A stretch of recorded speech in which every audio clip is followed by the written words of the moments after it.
So hi guys, ഇന്ന് 19 September. ഇന്ന് മിറാജിൻ്റെ റിലീസായിരുന്നു, ഡയറക്റ്റഡ് ബൈ ജിത്തു ജോസഫ്.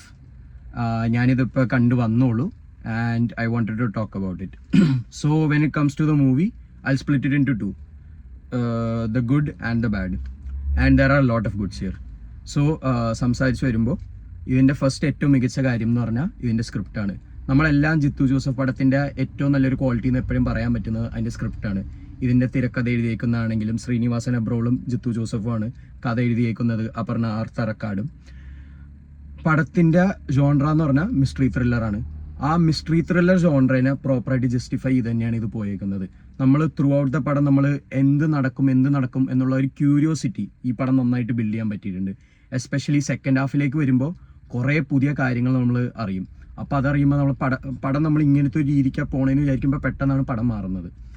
അപ്പം അങ്ങനെ ഒരു ഇത് നോക്കുകയാണെങ്കിൽ എല്ലാ ജിത്തു ജോസഫ് പടം പോലെ ഇതിൻ്റെയും മിസ്റ്ററി നന്നായിട്ട് അവർ ബിൽഡ് ചെയ്യാൻ പറ്റിയിട്ടുണ്ട്.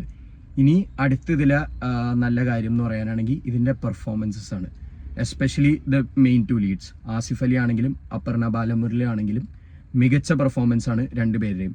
Especially Aparna ബാലമുരളിയുടെ.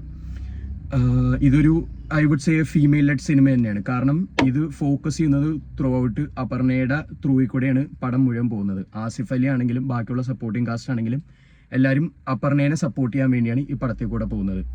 And Asif Ali by the end ഒരു വളരെ നല്ല പെർഫോമൻസ് ആണ് പുള്ളിയുടെയും. Now coming to the other aspects of the movie,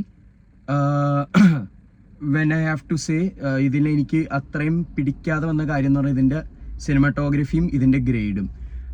ഞാനിത് കുറച്ച് നാളായിട്ട് ഇപ്പോൾ ശ്രദ്ധിക്കുന്നതാണ്. ജിത്തു ജോസഫിൻ്റെ എല്ലാ പടത്തിനും ഒരു ടെക്നിക്കലി ഇപ്പോൾ ഭയങ്കര ഒരു പൂറർ എന്നുള്ള ഒരു രീതിക്ക് പോകുന്ന ഒരു ഫീലിംഗ് എനിക്ക് കിട്ടുന്നുണ്ട്. പക്ഷെ ഈ പടത്തിൽ അത് അത്രയും എവിഡൻ്റ് അല്ലെങ്കിലും എന്നാലും ആവായിരുന്നു. അങ്ങനത്തെ ഒരു ഫീലാണ് എനിക്കിത് കണ്ടപ്പോൾ കിട്ടിയത്. പിന്നെ ഇതിൻ്റെ എഡിറ്റിംഗ് ആണെങ്കിലും മോശമല്ല, എല്ലാം സഫീഷ്യൻ്റ് ആണ്. പക്ഷേ ആ ഒരു എക്സ്ട്രാ ടച്ച് കൊടുക്കാം എന്ന് തോന്നിയ, കാരണം സ്ക്രിപ്റ്റ് അത്രയും മികച്ചൊരു സ്ക്രിപ്റ്റിന് ടെക്നിക്കലി അത്രയും ബ്രില്യൻ്റ് ആയ ഒരു ഇതായിരുന്നെങ്കിൽ നമുക്ക് ആ പടത്തിൻ്റെ ഫീല് നന്നായിട്ട് വന്നേനെ. പിന്നെ ഇതിൻ്റെ മ്യൂസിക് ആണെങ്കിലും ഇതിൻ്റെ എഡിറ്റിംഗ് ആണെങ്കിലും ഇതിൻ്റെ ഗ്രേഡ് ആണെങ്കിലും സിനിമാറ്റോഗ്രഫി ആണെങ്കിലും എല്ലാം സഫീഷ്യൻ്റ് ആണ്. മോശം എന്നല്ല, പക്ഷെ അത്രയും മികച്ചതുമല്ല, നല്ലതാണ്, മോശമല്ല. പിന്നെ ഇതിൻ്റെ ബാക്കിയുള്ള പെർഫോമൻസസ് പറയാനായിട്ടാണെങ്കിൽ ബാക്കി എല്ലാ കാസ്റ്റും അത്യാവശ്യം നന്നായിട്ട് ചെയ്തിട്ടുണ്ട്. അവർക്ക് അവരുടെ ഭാഗം കൊടുത്തു, അവർ നന്നായിട്ട് ചെയ്തിട്ടുണ്ട്. പക്ഷേ ഞാൻ എടുത്തു പറയുകയാണെങ്കിൽ മെയിനായിട്ടുള്ള രണ്ട് ലീഡാണ് അപർണ ബാലമുരളിയും ആസിഫ് അലിയും. അവരുടെ മികച്ച പെർഫോമൻസ് ആണ് ചെയ്തത്. Especially Aparna I have to say one of her best, not her best but one of her best performances നന്നായിട്ട് ചെയ്തിട്ടുണ്ട്.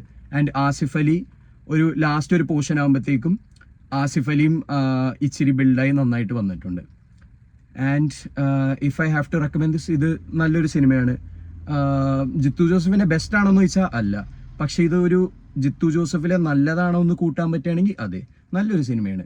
ഇത് തിയേറ്ററിൽ പോയി കാണാൻ ഞാൻ റെക്കമെൻഡ് ചെയ്യും. കാരണം കാണാനുള്ളതുണ്ട്, പക്ഷേ കുറച്ചും കൂടി മികച്ചതാവായിരുന്നു. പക്ഷെ എന്നാലും ഒരു നല്ല സിനിമയാണ്.